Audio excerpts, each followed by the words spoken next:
Welcome back to the English Cybersecurity Podcast. This is episode 8 of our podcast series, and in this podcast, we aim to make cybersecurity understandable for everybody, including you. So today, I wanted to talk a little bit about we're enhancing what we talked about the first few episodes and just building on that slowly. And we're going to start introducing new concepts, doing deeper dives, all that kind of fun stuff. And as part of today's episode, we're going to talk about vulnerabilities, vulnerability management, exploits, patch management, and everything in between. So this is very focused on if you see a vulnerability, what do you do about it? How do you prioritize? How do you fix it? All those kinds of things. So let's start with the basics. What is a vulnerability? Well, a vulnerability is a weakness or a flaw in a system of some sort. This can be a firewall, it can be a router, it can be a switch, it can be a computer, it can be a server, Mac, Windows, Linux, it doesn't matter what it is. If there is some sort of bug in the code of that device or some other sort of flaw that can be leveraged to gain unauthorized access to that device, that is a vulnerability. So, in cybersecurity, we deal with a lot of vulnerabilities. There's new vulnerabilities coming out every single day. There are companies that do nothing but hunt for vulnerabilities and they call them security researchers. They actually are the folks that find the vast majority of vulnerabilities. And they find ways to exploit it, and they'll publish their exploit code. But when it's done by a security researcher, when a security researcher finds a vulnerability that they've confirmed is a vulnerability, in most cases, what they do is they do responsible disclosure of that vulnerability. What does that mean? Well, as you can imagine, if a security researcher finds something today and they publish a massive article and, exploit code on GitHub and on the internet for everyone to download, well, that could wreak havoc on a lot of different companies that may be vulnerable to this brand new vulnerability that may not even have a patch. So responsible disclosure is where these security researchers will reach out to, let's say it's Microsoft, for example, say, hey, Microsoft, I found a security vulnerability. Here is my evidence. Here's the proof. And I will release, this information in 90 days or whatever the time frame is, right?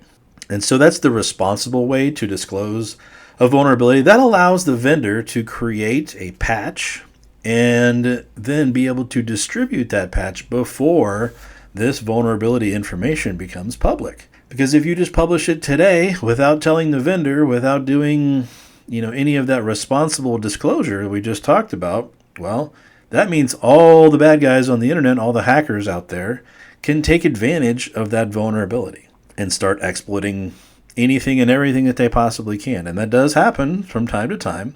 It's not always just a security researcher that finds a vulnerability. There's always a new vulnerability coming out. It could be what's called a zero-day vulnerability. And a zero-day vulnerability is typically found by a hacker, and they are able to use that vulnerability to their advantage and gain access to a system. When those 0 days happen, that's a much bigger issue, simply because the vendor doesn't always have a patch. Again, it didn't go through this responsible disclosure process, right? The hacker doesn't care. He's going to exploit it. He's like, whatever, I'm going to go ahead and hack this company and get my money through them. Whereas security researchers get paid by these vendors that they responsibly disclose these vulnerabilities to, like Microsoft, Cisco, Palo Alto, you name it. There's all kinds of different bug bounty programs out there that these security researchers can leverage. So that's kind of what a vulnerability is and kind of the responsible way to disclose a vulnerability. How do you find a vulnerability? That is a whole nother can of worms that we will get into in a different episode. There's a lot to talk about there, so we'll put a pin in that, as they say. But I did want to talk about more of the basics around vulnerabilities. So every vulnerability that comes out is published in a vulnerability database. The NVD is, I believe, the acronym, National Vulnerability Database. And in that database, they give each vulnerability a CVE number. CVE number is something like the year and then a unique identifier. So it's like 2025 dash, 4897614, whatever the number is, right? And that way every vulnerability has a way to track it. And along with that CVE scoring, you also get, or CVE tracking, you get a CVSS score. So that score determines the severity of that vulnerability. So vulnerabilities range from low severity all the way to critical. So you have low, medium, high, and critical. And they use this 1 through 10 numbering system. So if it's anything from 9.0 all the way up to 10, that's considered critical. If it's 7.0 all the way up to 8.9, that's considered high, so on and so forth. The vast majority of companies are primarily worried about highs and criticals because those are the ones that are, much more severe vulnerabilities that can be typically exploited much more easily than a low or a medium. So the CVE and CVSS score are very important as far as tracking goes, and also it's important to understand how severe this particular vulnerability is, and then what do we do to remediate this vulnerability, and what priority should we give it, right? So if it's a 10.0 severity, the most critical vulnerability that you've got, well, then a company's going to want to prioritize that and get that patched right away. Whereas if it's like a 7.1 or 7.0, you're kind of like, okay, it's still, high technically, but it's not quite as bad, and it can go after other critical patches, for example. Now there's a lot of different ways to slice and dice how you want to prioritize vulnerabilities. Some of the other methods to prioritize vulnerabilities are not only the CVSS score, but also you can think about like how easy it would be to exploit that vulnerability. Is there an exploit available for that vulnerability? Is there exploit code available for that vulnerability? And then also, is that vulnerability being leveraged currently in the wild, as they say, or basically are hackers taking advantage of that today? So those are all techniques that you can use to help you prioritize how you want to attack a vulnerability that's like a critical or a high. And if it's a medium or a low, it's like, okay, it's unlikely to be exploited. It's unlikely that an attacker can leverage that unless they are just, extremely sophisticated and find another method to exploit something that's a low or a medium. So some of the other techniques that you can use for prioritization is, like if you've got a critical system that is critical to your business, right? And it has one of these high severity vulnerabilities, well, then you're going to want to prioritize patching that particular system. Also, you can think about if a system is public facing, meaning it's on the internet or accessible from the internet, then those are systems you really want to patch much more quickly. Externally facing systems pose, I would say, the most risk, especially to any kind of high or critical vulnerabilities that are out there, simply because it's on the internet for everyone to see, and everyone can access that server. Well, that means that any and every bad guy out there can try to hack into that server if they can find a vulnerability and leverage it and take control. So those are just some of the ways that you can prioritize your vulnerabilities and basically how you would risk rate or perform a risk assessment. You can also think about like, hey, what controls do I have in place on my systems? Do I have an EDR tool, right? Do I have, let's say, CrowdStrike or SentinelOne that's helping to protect my systems? Do I have a firewall? Do I have other ways of protecting the system that has the critical vulnerability? So some other things that you can do if you don't want to patch right away, you can say, okay, I can't patch this system today, but what I can do is I can put another compensating control in place to at least mitigate the risk for now until you can get around to patching it. So let's say you've got a server that's on the internet that all of a sudden has a 10.0 critical vulnerability easily exploited. Well, you may decide to lock down that server or remove it from the internet temporarily until you can patch it. and tell everyone, hey, look, we're sorry we had to take this server off the internet, but it has a critical vulnerability. You can still access this server on our internal network. And if you need to get to it, get on the VPN and access this server. So there's a lot of different ways that you can put a compensating control in place, should you need to, and let's say you can't get around to patching, or if it's a 0-day vulnerability, those are situations where you'd also want to take them off the internet temporarily and wait for a patch. So those are just some of the prioritization techniques that you can use. I forgot to mention, when I mentioned CVE, those CVE IDs, what does CVE stand for? I forgot to mention that. So CVE stands for Common Vulnerabilities and Exposures. Right? It's just basically an acronym to say, hey, this is a vulnerability. It's on our common list of vulnerabilities, and we're going to give it a unique identifier. But it's basically what the NVD, or the National Vulnerability Database, uses to help identify and track various vulnerabilities. Now, on the flip side, what does CVSS stand for? That's the scoring system. Well, I kind of gave it away there. It stands for Common Vulnerability Scoring System.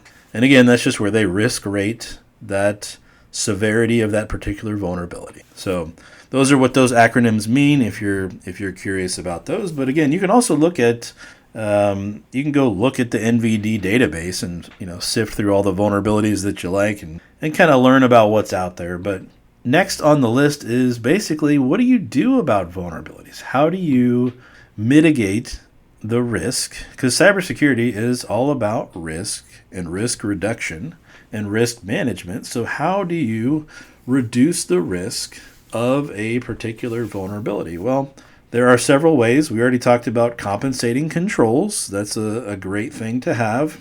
But patching is probably the most effective way to reduce the risk of that particular vulnerability.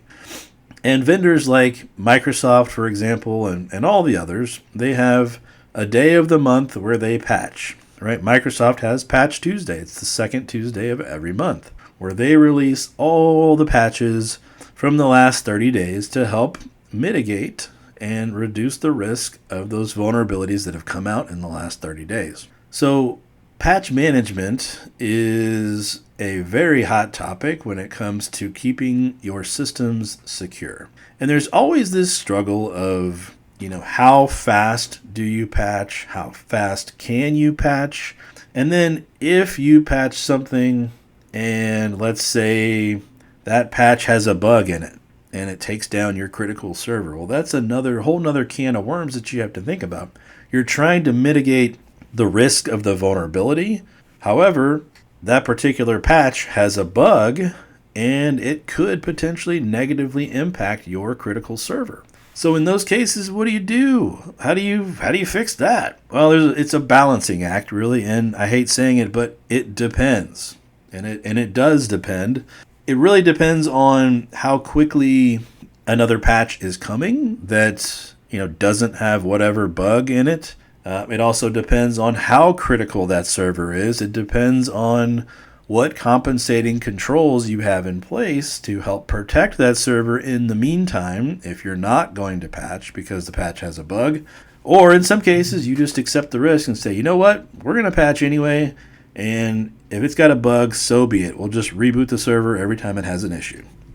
So there's always different ways to attack it, and it really just depends on the organization, and it depends on the criticality of the system, and it's a business decision in a lot of cases. And as a cybersecurity professional, you want to be able to explain the risk and explain the impact of what could happen, and then let the business decide from there. If the business says, hey, you know what? We're going to accept the risk on this. We cannot have this system go down. Okay, you guys accept the risk. Okay, you're going to sign off on that. So if this server gets hacked, it's not on me. I told you guys.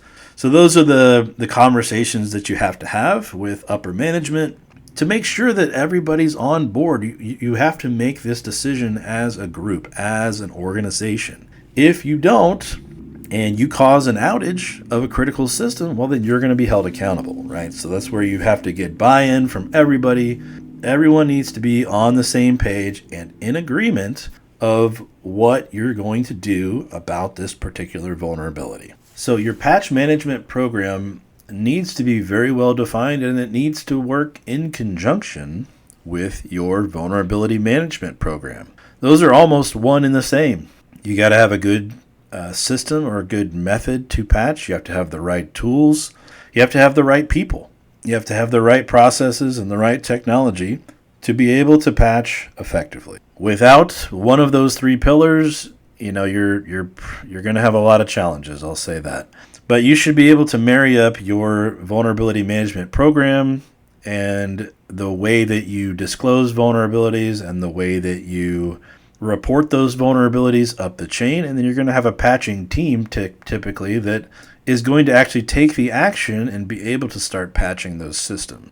So you have to work in conjunction, in harmony with that other team, and make sure you have an open line of communication with that patching team and say, hey guys, there's this brand new 0 day that just came out and a patch will be available tomorrow. We need all hands on deck. We all got to be ready to go. And you have to be able to coordinate all those things. So vulnerability management is a massive undertaking because it requires so much coordination, so many different pieces, so many different things to think about. And then you have to work with other teams and make sure that they can patch effectively, patch quickly, and you have the right tools in place to be able to do that. In my experience, I've worked at places where, the patching was lackluster and we had a lot of issues, right? So it creates even more risk because you can't patch effectively. And so your vulnerability count just keeps going up and up and up until upper management finally decides, okay, you know what? We got to really do something about this. This is getting out of hand. And then when they finally do something about it, the numbers will come back down. They'll start focusing on it more. And then slowly over time, that focus dwindles and vulnerabilities get worse. It's just this never-ending cycle. Whereas I've worked at other places where you've got a very refined process. Everything works seamlessly, and it's just a well-oiled machine. So you may have one or the other depending on the organization and depending on the maturity of their security program, as well as the maturity of their internal teams, really, and their IT teams and the infrastructure and the tools that they have. So you got to have people, process, and technology. Those are the three big pillars, and if you don't have one of those, like I said, you're going to have a lot of challenges that could probably be avoided. I also wanted to mention some of the, more common exploit techniques that you see when these vulnerabilities come out. They'll disclose, how do you exploit this vulnerability? Again, assuming it's exploitable. Most of what you see a lot of buffer overflows and privileged escalation. So a privileged escalation would be where you sign in as a standard user and you're able to elevate or escalate your privileges to like an administrator of that system. So, buffer overflows are a similar kind of thing. When you're writing code, you basically give it a little buffer, but if that overflows, then you can use that to perform either like a denial of service kind of situation, or even potentially, inject additional code. Just kind of really depends. There's so many different variables there, but those are like some of the super common ones that you see, but there are, of course, plenty of others out there. But privilege escalation, you'll also see remote code execution, or RCE. Remote code execution is where it's kind of self-explanatory, right? Where a remote attacker can run some exploit code. And that's where it gets really, really scary. When you see an RCE, like a critical vulnerability that has an exploit and it's an RCE, remote code exploit, those are the ones that you really want to pay attention to, right? If it doesn't have an RCE and it doesn't have published exploit code and it's not being exploited in the wild, okay, it's still a critical vulnerability, but you have a little bit more time to patch.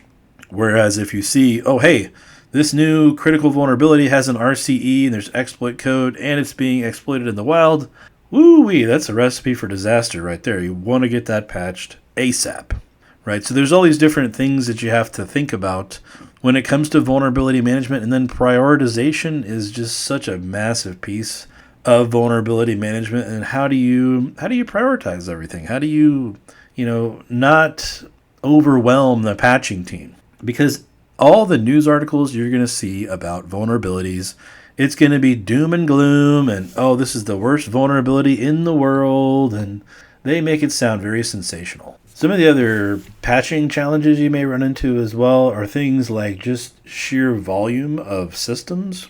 So you can imagine like a really big company. If they have, let's say, 250 locations all over the or all over the world even, who knows, and all of those locations now have let's say, an internet-facing router that has a critical RCE vulnerability with an exploit. Okay, well, how do you patch 250 routers in a timely manner? That's very hard. Very, very hard. And you can imagine the same kind of thing, if you have a massive workforce. Let's say it's Microsoft, for example. You got thousands of employees with laptops. How do you patch all of that quickly and efficiently? It's very challenging. So there's still going to be these windows where you're going to be vulnerable. And that's where those mitigating controls come into play, where you want to make sure that you've got some sort of mitigation in place. Oftentimes, too, vendors will have, specifically like firewall vendors, router vendors, they will have a temporary mitigation. Like, hey, turn off this feature, whatever it is, and that will mitigate the vulnerability until you patch. So there's things like that you have to consider and say, hey, okay, we can, on these 250 routers that are all of a sudden now vulnerable, we can apply this, workaround for now to alleviate the risk while we go back and patch. Because oftentimes, too, you want to go through test phases of your patches. And this is another big part of patching. You don't just want to go willy-nilly applying patches to everything. That can cause a lot of disruption, especially if those patches are unstable, and especially for critical devices that are like an internet-facing router, for example. That's a critical device. If you run an update and it breaks that device, what do?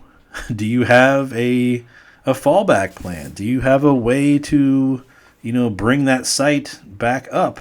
Do you have a, high availability router setup where you can, flip-flop between the two? So there's a lot that goes into this. I mean, there's so many different pieces to think about. I could probably go on for hours, and I'm not going to do that, but these are just some of the common challenges that you'll run into. But if there's a mitigation that you can apply in the meantime while you patch, that's great. But even then, let's say you have 30,000 workstations to patch. That's a lot. There's going to be windows where those systems are not fully patched. So that's where those compensating controls come into play. You want to make sure that you've got, your endpoint detection and response. Make sure that you've got any firewalls, any kind of security control that you can put in place to help reduce that risk. Even if it's just a little bit, every little layer helps. And there's also hardening techniques that you can do, all different kinds of things. Like I said, this is a very massive topic, and we will expand even further on these topics as we kind of go through our phases of this podcast. So we're in kind of a phase 2 of this podcast. We went through the basics. Now we're expanding on those basics a little bit and deep diving a little bit. And we will continue to expand on these topics and continue our deep dives. And we'll get further and further down the rabbit holes on each and every one of these topics. But for today, I'm going to go ahead and call this a wrap.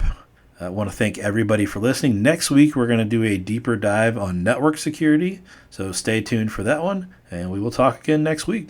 Thank you.